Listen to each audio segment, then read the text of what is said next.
Ensinamentos da Rainha Kunti. Capítulo 9. Diminuindo a febre da ilusão. Janmaishvarya Shruta Shribir. Edamana Mada Puman. Naivarati Abdatum Vai. Tvan Akiankana Gokaram. Meu Senhor, ó Onipotente, pode ser alcançado facilmente, mas apenas por aqueles que estão materialmente esgotados. Quem está no caminho do progresso material, tentando aprimorar-se com parentesco respeitável, grande opulência, educação elevada e beleza corpórea, não pode aproximar-se de ti com sentimento sincero. Srimad Bhagavatam 1:8-26. Ser materialmente avançado significa nascer em família aristocrática e possuir grande riqueza, educação e atrativa beleza pessoal. Todos os homens materialistas estão loucos por possuir essas opulências materiais, e isso é conhecido como progresso na civilização material.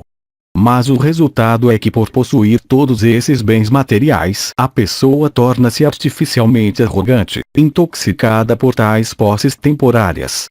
Consequentemente, essas pessoas materialmente arrogantes são incapazes de pronunciar o santo nome do Senhor, dirigindo-se a ele com sentimento: ó Govinda, ó Krishna.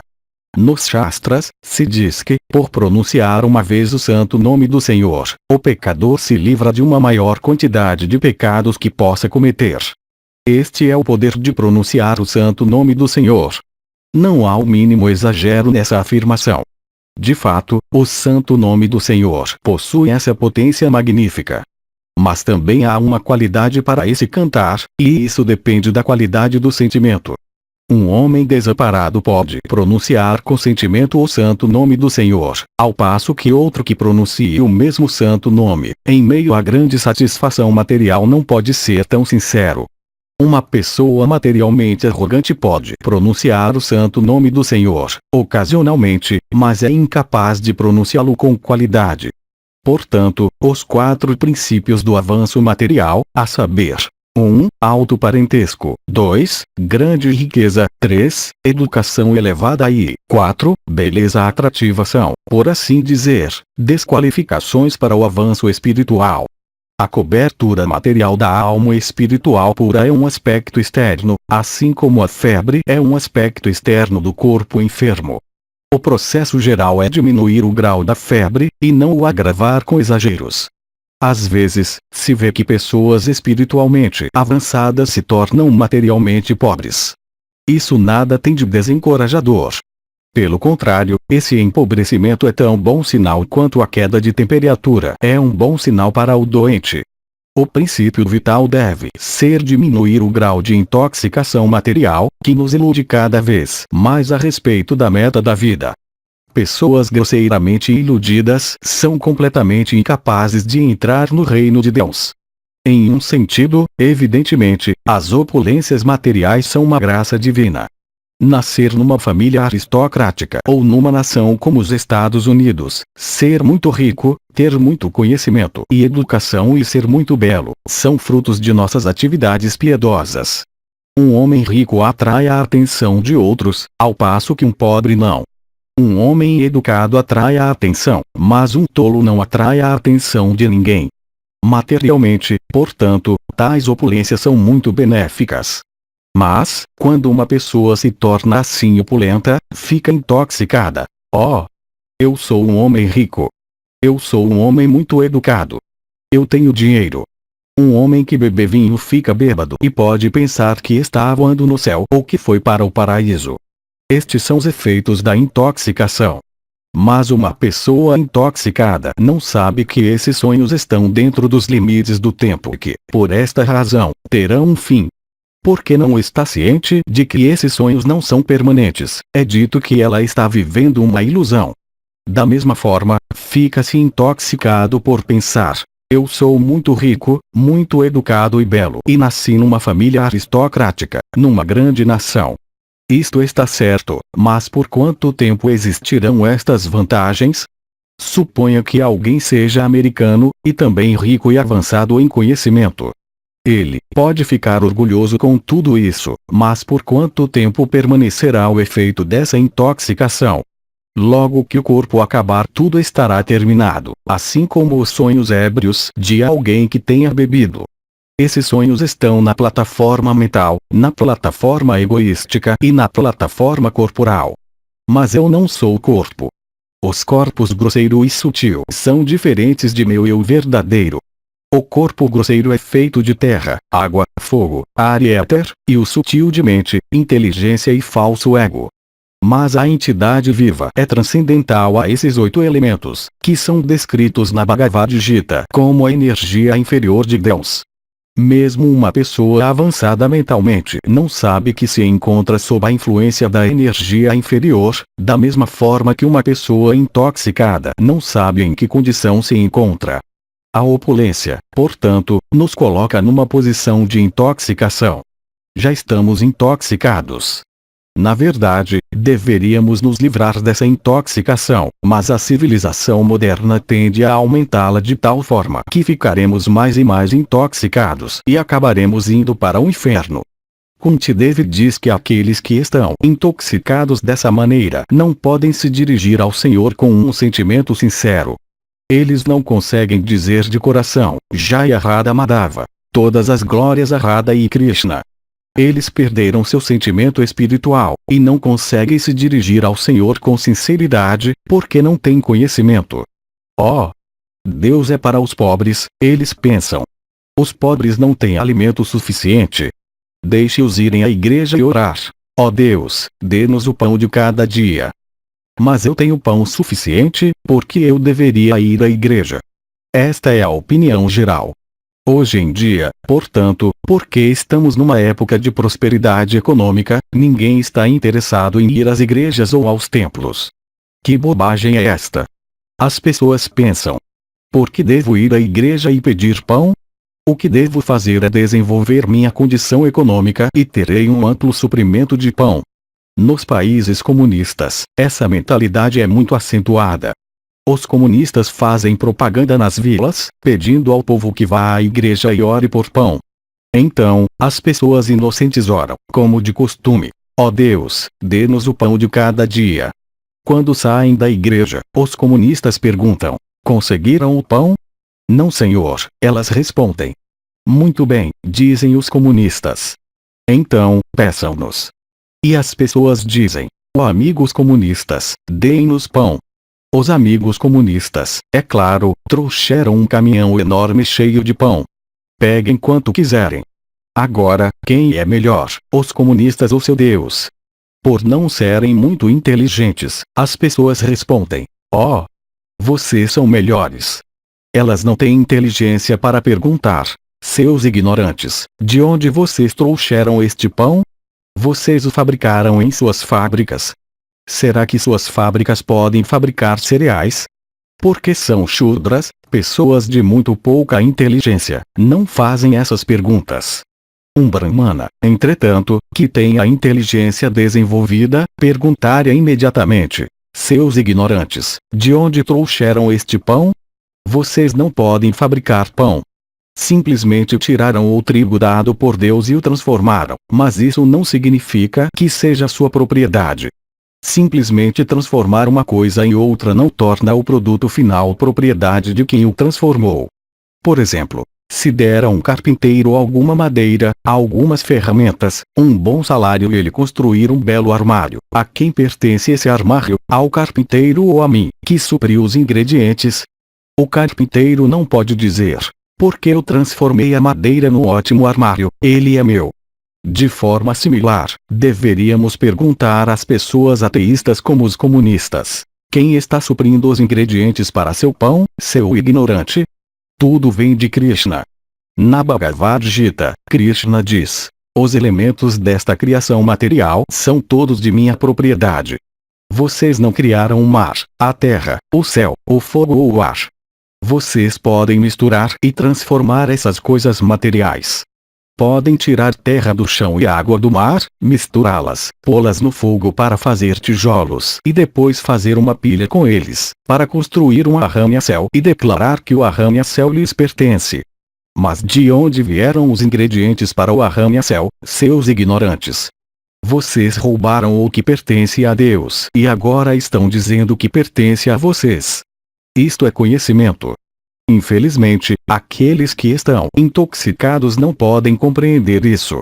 Eles pensam: nós tomamos esta terra, os Estados Unidos, dos indígenas, e agora é nossa propriedade.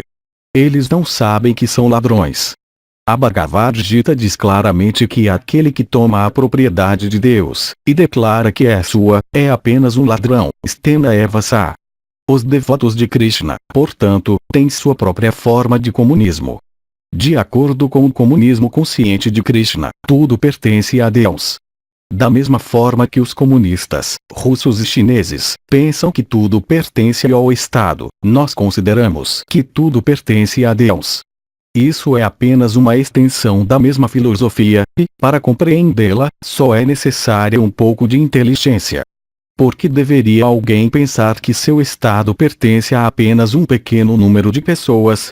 Na realidade, tudo isso pertence a Deus, e toda entidade viva tem o direito de usar essa propriedade, porque todos são filhos de Deus, que é um Pai Supremo. Na Bhagavad Gita 14:4, o Senhor Krishna diz: Sarva Yonizuka Unteam Bija Pradapta. Eu sou o Pai que dá a semente de todas as entidades vivas. Em qualquer forma que se encontrem, todos são meus filhos. Nós, entidades vivas, somos todos filhos de Deus, mas nos esquecemos disso, e estamos todos lutando. Numa família feliz todos os filhos sabem que papai está nos alimentando a todos. Nós somos irmãos. Então, por que deveríamos lutar? Assim também, se nos tornarmos conscientes de Krishna, conscientes de Deus, as lutas pelo mundo afora terminarão. Eu sou americano, eu sou indiano, eu sou russo, eu sou chinês, todas estas designações tolas acabarão. O movimento para a consciência de Krishna é tão purificante que, logo que as pessoas se tornem conscientes de Krishna, suas lutas políticas e nacionais terminarão imediatamente, porque compreenderão sua verdadeira consciência e que tudo pertence a Deus. As crianças, numa família, têm todas o direito de aceitar privilégios do pai. Por conseguinte, se todos são partes integrantes de Deus, se todos são filhos de Deus, todos têm direito de utilizar a propriedade do pai. Esse direito não pertence apenas aos seres humanos. Ao contrário, de acordo com a Bhagavad Gita, pertence a todas as entidades vivas, não importando se estão em corpos de seres humanos, animais, árvores, pássaros, bestas, insetos ou o que for. Isto é consciência de Krishna. Na consciência de Krishna, não pensamos: meu irmão é bom, e eu sou bom, mas todos os outros são ruins. Esse tipo de visão estreita, doente, nós rejeitamos. Na consciência de Krishna, vemos todas as entidades vivas igualmente. Como se declara na Bhagavad Gita 5:18. Vidya Vinaya Sampani. Brahmanega Vyastini. Shunikaiva Shvapakika. Pandita Samadarshina. O sábio humilde, devido a seu conhecimento verdadeiro, vê com visão de igualdade um brahmana gentil e erudito, uma vaca, um elefante, um cachorro e um comedor de cachorros, intocável. O pandita, erudito, vê todas as entidades no mesmo nível.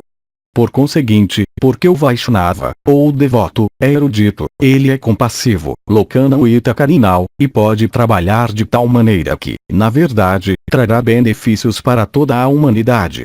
Um Vaishnava sente e vê realmente que todas as entidades vivas são partes integrantes de Deus e que, de uma forma ou outra, entraram em contato com este mundo material e receberam diferentes tipos de corpos, de acordo com karmas diferentes. Os eruditos, pandita, não fazem discriminações.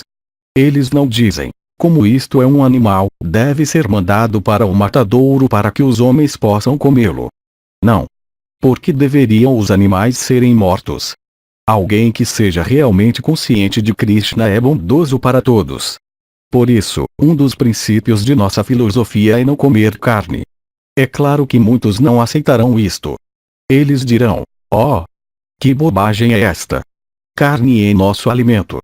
Por que não deveríamos comê-la? Porque são sujeitos intoxicados e sem caráter, e da mãe amada, eles não dão ouvidos aos fatos. Mas imaginemos um homem pobre, abandonado, caído na rua. Posso matá-lo? Serei desculpado pelo governo. Eu posso dizer: só matei um homem pobre. Não há necessidade dele na sociedade. Porque tal pessoa deveria viver. Mas o governo me perdoará.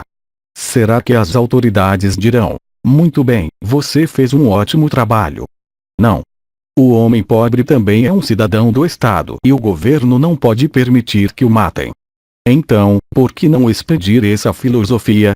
As árvores, os pássaros e as feras também são filhos de Deus.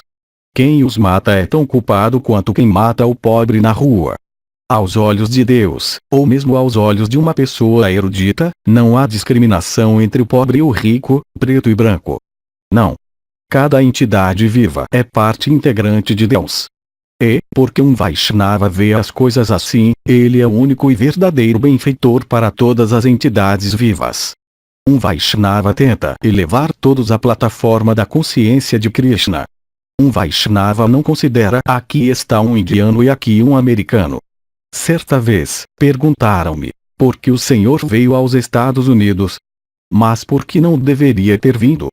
Se eu sou um servo de Deus e este é o reino de Deus, por que eu não deveria vir? Quem impede as atividades de um devoto é leviano e está realizando uma atividade pecaminosa. Da mesma forma que um policial pode entrar numa casa sem pedir licença, um servo tem o direito de ir a qualquer parte, porque tudo pertence a Deus. Devemos ver as coisas dessa maneira, como elas são.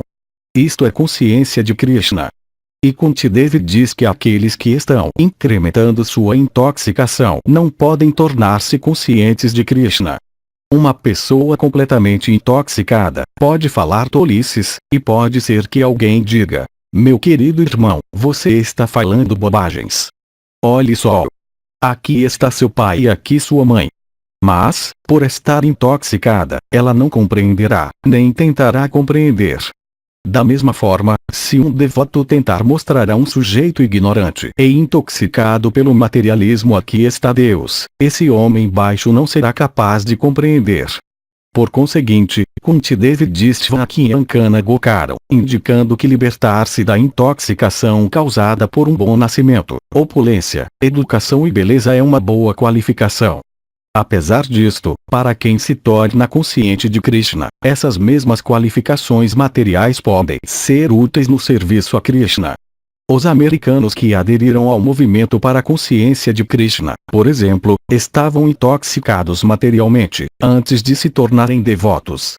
Mas agora que a intoxicação acabou, suas qualificações materiais se tornaram espirituais e podem ser úteis para seu avanço no serviço a Krishna. E quando esses devotos vão à Índia, o povo indiano se surpreende de ver que americanos ficaram tão loucos por Deus.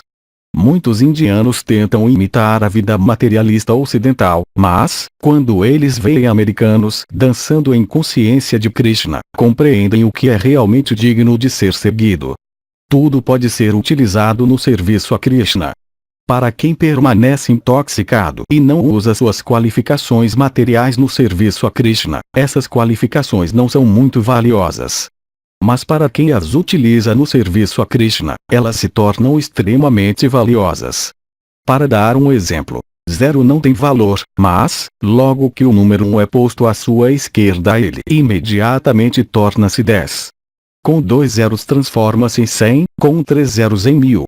Dessa forma, estamos intoxicados por nossas posses materiais, que, na verdade, não são melhores que 0. Mas, tão logo somemos Krishna, essas dezenas, centenas, milhares e milhões de zeros se tornam extremamente valiosos. O movimento da consciência de Krishna oferece, portanto, uma grande oportunidade ao povo do Ocidente. Eles têm zeros da vida materialista em abundância, e, se simplesmente somarem Krishna, suas vidas tornar-se-ão sublimemente valiosas.